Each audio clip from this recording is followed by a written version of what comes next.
India தன்னுடைய அண்டை நாடான பாக்கு கூட ஒரு சைலண்டான வார் அப்படிங்கிறத ஸ்டார்ட் பண்ணியிருக்கிறாங்க. ஸோ பாக்கை சேர்ந்த சில ராணுவ கமாண்டோஸ் வந்து இந்தியாவுக்குள்ள நுழைஞ்சிருக்கிறதா நம்பப்படுது. ஸோ இந்த வீடியோவில் நம்ம என்ன பார்க்க போறோம் அப்படின்னா, பாக் ராணுவம் இந்தியாவுக்குள்ள நுழைஞ்சதுக்கான காரணம் என்ன, இந்தியாவுக்கு எதிராக என்ன திட்டம் தீட்டப்படுது, அதை சமாளிக்கிறதுக்கு இந்தியா என்னெல்லாம் பண்ணிட்டு இருக்காங்க, இந்த மாதிரி பல விஷயத்தை பற்றியும் இந்த வீடியோவில் ரொம்ப டீட்டெயிலாக பார்த்தலாம். வீடியோவை லைக் பண்ணிக்கோங்க, சேனலை சப்ஸ்கிரைப் பண்ணிக்கோங்க. வாங்க வீடியோக்குள்ள போயிடலாம். அறிவோம் தெளிவோம் உறவுகளுக்கு அன்பான வணக்கங்கள்.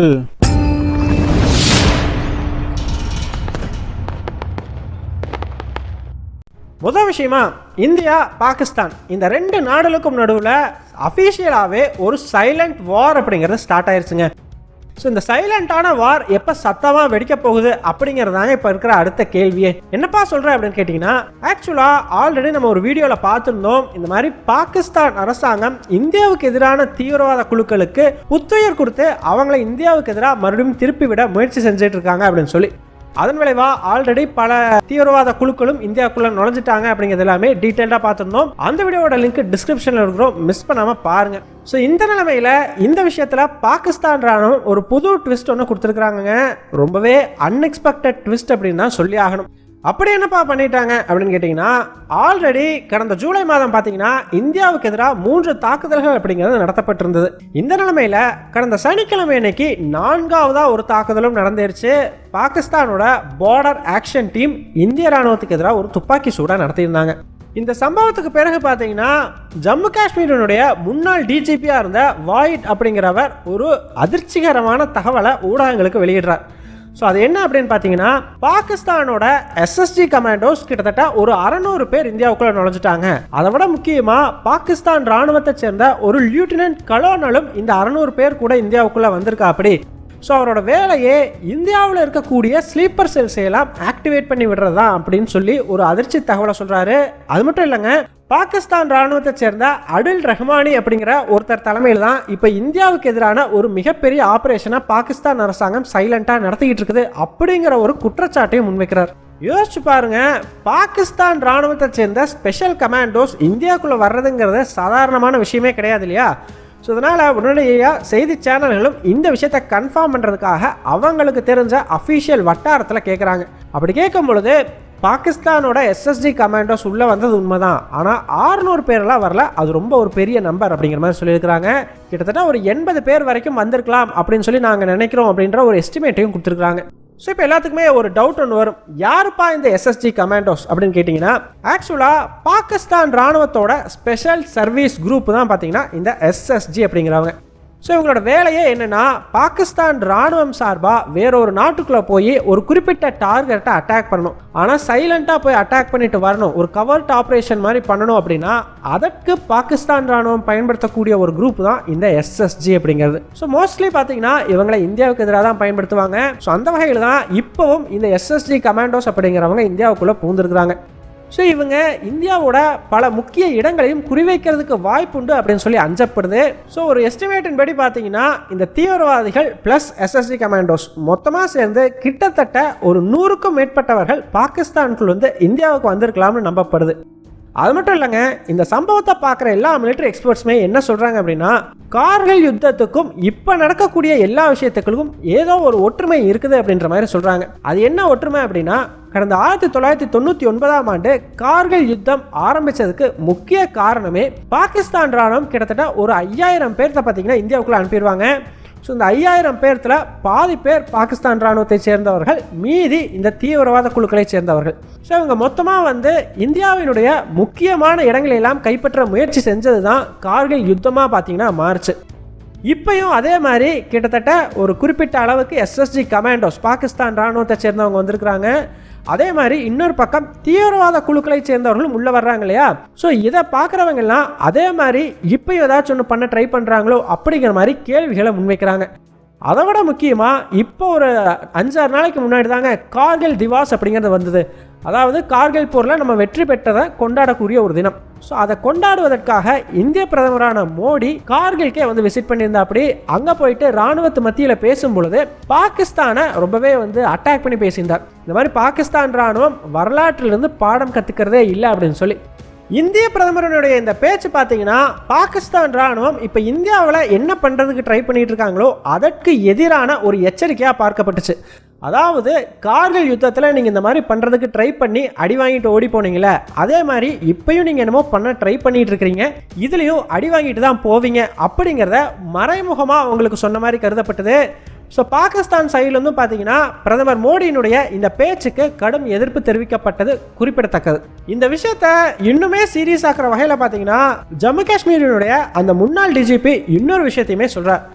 இப்போ இந்தியாவுக்குள்ளே நுழைஞ்சிருக்கிற பாகிஸ்தான் ராணுவத்தோட கையில் ரொம்பவே அதிநவீன ஆயுதங்கள் இருக்குது அப்படின்னு சொல்லி. ஸோ இந்த அதிநவீன ஆயுதங்கள் அவங்களுக்கு கிடைக்கிறதுக்கு காரணமே சைனாவும் அமெரிக்காவும் தான் அப்படிங்கிற ஒரு குற்றச்சாட்டையுமே முன்வச்சிருக்கா. அப்படி அது எப்படிப்பா அப்படின்னு கேட்டிங்கன்னா, முதல்ல சைனாவை பொறுத்த வரைக்கும் பாகிஸ்தானுக்குள்ளே இந்த சிபிஇசி ப்ராஜெக்ட் ஒன்று பண்ணிகிட்டு இருக்காங்க இல்லையா, அந்த ப்ராஜெக்டில் தொடர்ந்து பல தாக்குதல்களும் நடத்தப்பட்டு வருது. ஸோ இந்த தாக்குதல்கள்லாம் எப்படி நடக்குது, அது யாரால் நடத்தப்படுது, இந்த மாதிரி விஷயங்கள் எல்லாம் நம்ம ஆல்ரெடி டீட்டெயில்டாகவே ஒரு வீடியோவில் பார்த்துருந்தோம். இந்த நிலைமையில் அந்த ப்ராஜெக்ட் மேலே எந்த தாக்குதலும் நடக்கக்கூடாது அப்படின்னு சொல்லி பாகிஸ்தானுக்கு ஒரு உத்தரவு போட்டதோடு இல்லாமல் அவங்களுக்கு தேவையான ஃபண்டிங் அப்படிங்கிறதையும் கொடுத்துருந்தாங்க. அதாவது இந்த மாதிரி பாகிஸ்தானுக்குள்ள இருக்கக்கூடிய தீவிரவாத குழுக்களுக்கு எதிராக பாகிஸ்தான் அரசாங்கம் நடவடிக்கை எடுக்கணும், அதற்கு நாங்கள் இந்த அளவுக்கு ஒரு பணம் கொடுக்குறோம் அப்படின்னு சொல்லி பாகிஸ்தானுக்கு சைனா கொடுத்துருக்குது. ஒரு காலத்தில் அமெரிக்க அரசாங்கம் தாங்க பாகிஸ்தான் இந்த மாதிரி யூஸ் பண்ணுவாங்க. பாகிஸ்தானுக்கு தேவையான அளவுக்கு பணத்தை கொடுத்துருவாங்க, இந்த மாதிரி தீவிரவாதத்தை எதிர்க்கிறதுக்காக கொடுக்குறேன் அப்படின்னு சொல்லி. ஆனால் அந்த பணத்தை வச்சு ஆப்கானிஸ்தானுக்குள்ள தீவிரவாதத்தை அமெரிக்கா வளர்த்தி விட்டுக்கிட்டு இருந்துச்சு. ஸோ இப்போ பார்த்தீங்கன்னா சைனாவும் அமெரிக்கா மாதிரியே தீவிரவாதத்தை எதிர்க்கிறதுக்காக பாகிஸ்தானுக்கு பணம் கொடுக்க ஆரம்பிச்சிருக்குது. பாகிஸ்தானும் அந்த பணத்தை வாங்கிட்டு ஆசம்-இ-இஸ்தேகான் அப்படிங்கிற பேரில் ஒரு ஆப்ரேஷன் ஒன்றையும் பாகிஸ்தானுக்குள்ளே ஆரம்பிச்சிருக்கிறதா சொல்லியிருக்கிறாங்க. ஸோ இந்த ஆப்ரேஷனோட நோக்கமே இந்த முக்கியமாக இந்த சிபிஇசி ப்ராஜெக்ட்டுக்கு எதிராக தாக்குதல் நடத்துகிறாங்க இல்லையா, அவங்களுக்கு எதிரான நடவடிக்கையை நாங்கள் செய்ய போகிறோம் அப்படின்னு தான் பாகிஸ்தான் கிளைம் பண்ணுறாங்க. ஆனால் உலகளவில் இருக்கிற மிலிட்ரி எக்ஸ்பர்ட்ஸ் என்ன நம்புகிறாங்க அப்படின்னா, சைனா பாகிஸ்தானுக்கு கொடுக்குற இந்த பணத்தை வச்சுக்கிட்டு பாகிஸ்தான் இந்தியாவுக்கு எதிராக தான் எல்லா விஷயத்தையும் பண்ண போகுது. ஸோ அதற்கு தான் சைனா இந்த பணத்தை கொடுத்துருக்கிறதாகவே நம்பப்படுது. யோசிச்சு பாருங்க, சைனா மட்டும் இந்த மாதிரி பணம் கொடுத்து பாகிஸ்தானை இந்தியாவுக்கு எதிராக ஒரு ப்ராக்சி மாதிரி பயன்படுத்த முடிஞ்சது அப்படின்னா அதனால சைனாவுக்கு ரொம்ப பெரிய அளவுக்கு லாபம் உண்டு இல்லையா. ஸோ முதல்ல இந்தியா சைனா பார்டரில் இருக்கக்கூடிய படைப்பிரிவுகளுடைய அளவு குறையும். ஏன்னா அவங்கள பாகிஸ்தான் சைடில் இருக்கக்கூடிய பார்டருக்கு மூவ் பண்ண வேண்டிய ஒரு சுச்சுவேஷனுக்கு இந்தியா தள்ளப்படுவாங்க. அது மட்டும் இல்லை, சைனா கூட நடக்கிற பேச்சுவார்த்தைகள்லையும் சைனாவுக்கு ஒரு அப்பர் ஹேண்ட் இதன் மூலமாக கிடைக்கும். ஸோ இதனால தான் இந்த மாதிரி ஒரு விஷயத்த சைனா பண்ணியிருக்க வாய்ப்புண்டு. அது மட்டும் இல்லை, ஆயுதங்களையுமே கூட நேரடியாக கொடுத்து உதவி பண்ணியிருக்கலாம் அப்படிங்கிற மாதிரி சொல்லப்படுது. இப்போ எல்லாருமே ஒரு கேள்வி ஒன்று கேட்பீங்க, ஏப்பா இந்த சைனாக்காரனை விடுப்பான், அவன் எது பண்ணாலும் கண்டிப்பாக நம்மளுக்கு எதிராக தான் பண்ணுவான், அதில் சந்தேகமே தேவையில்லை. ஆனால் இந்த அமெரிக்காக்காரன் எப்படி நம்மளுக்கு எதிராக பண்ணான் அப்படின்னு கேட்டிங்கன்னா, ஆக்சுவலாக நேரடியாக அமெரிக்கா இன்வால்வ் ஆகலை. ஆப்கானிஸ்தான்லேருந்து அமெரிக்க படைகள் வெளியேறினாங்க இல்லையா, தாலிபான் கையில் ஆட்சியை கொடுத்துட்டு.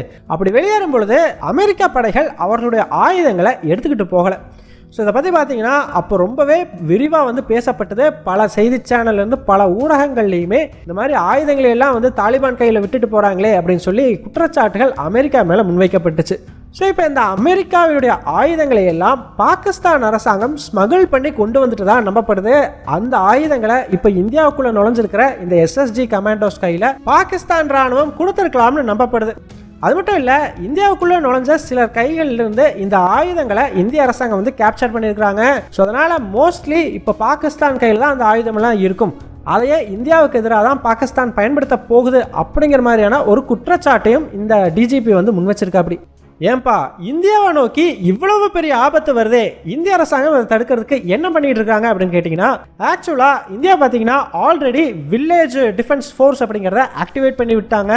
அது என்ன வில்லேஜ் டிஃபென்ஸ் ஃபோர்ஸ் அப்படின்னா, ஒரு கிராமத்தில் இருக்கக்கூடிய சாதாரண மக்களையே இந்திய ராணுவத்துக்காக பயன்படுத்துறது தான் இந்த வில்லேஜ் டிஃபென்ஸ் ஃபோர்ஸ். அதாவது சிம்பிளாக அந்த கிராமத்தில் இருக்கக்கூடியவங்க இந்த மாதிரி யாராச்சும் உள்ள நுழையிறாங்கன்னா அவங்களுக்கு எதிராக ஆயுதம் ஏந்தி சண்டை போடுறதுக்கு அவங்களுக்கு உரிமை உண்டு. ஸோ மற்ற நேரத்தில் அவங்க சாதாரண குடிமக்கள் இந்த மாதிரி சமயத்தில் ராணுவத்துக்கு கூட ஹெல்ப் பண்ணி அவங்களுக்கு எதிராக சண்டை போடுவாங்க. ஸோ அதைத்தான் வில்லேஜ் டிஃபென்ஸ் ஃபோர்ஸ் அப்படின்னு சொல்லுவோம். முக்கியமாக பாகிஸ்தான் பார்டரில் இருக்கக்கூடிய கிராமங்கள் எல்லாம் இப்போ இந்த வில்லேஜ் டிஃபென்ஸ் ஃபோர்ஸ் அப்படிங்கிறத இந்தியா ஆக்டிவேட் பண்ணிட்டாங்க. அது மட்டும் இல்லை, ரொம்பவே முக்கியமான லொக்கேஷன் சொல்லி எதையெல்லாம் இந்தியா நினைக்கிறாங்களோ, உதாரணத்துக்கு ரொம்ப ஹைட்டான இடங்கள், இந்த மாதிரி இடங்கள் எல்லாம் பார்த்தீங்கன்னா அதிக அளவுக்கு படைகள் குவிக்கப்பட்டிருக்கிறாங்க. அது மட்டும் இல்லைங்க, இப்போ கிட்டத்தட்ட ஒரு 100க்கும் மேற்பட்டவர்கள் நுழைஞ்சிருக்கலாம்னு நம்பப்படுது இல்லையா, அவங்களெல்லாம் தேடி வேட்டையாடுறதுக்காக கிட்டத்தட்ட 500 பேரா மிலிட்ரி ஃபோர்ஸ் அப்படிங்கிறவங்கள ஜம்மு காஷ்மீரில் இந்திய அரசாங்கம் இறக்கி இருக்குது. ஸோ இவங்க வேலையே அவங்கள தேடி கண்டுபிடிச்சி காலி பண்ணுறது தான். இதுக்கு பார்த்தீங்கன்னா ஆப்ரேஷன் ஷர்ப் விஷ் 2.0 அப்படிங்கிற ஒரு பெயரை இந்திய அரசாங்கம் வழங்கியிருக்கிறாங்க. ஸோ இந்த ஆப்ரேஷன் இப்போ அங்கே நடக்க ஆரம்பிச்சிருக்குது. ஸோ கூடிய சீக்கிரம் எல்லாத்தையும் கண்டுபிடிச்சி காலி பண்ணுவாங்க.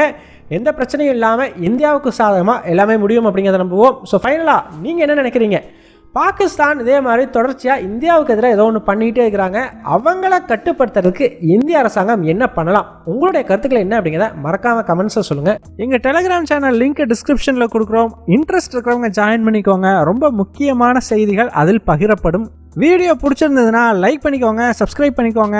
இதன் மூலமாக எங்களுடைய வீடியோஸ் இன்னும் நிறைய பேர்த்துக்கு போய் சேரும். முடிஞ்சால் உங்களுடைய ஃப்ரெண்ட்ஸுக்கிட்டையும் நிறைய ஷேர் பண்ணிக்கோங்க. இது எங்களுடைய உழைப்புக்கு நீங்கள் கொடுக்குற ஒரு ரிவார்டாக இருக்கும். நன்றி.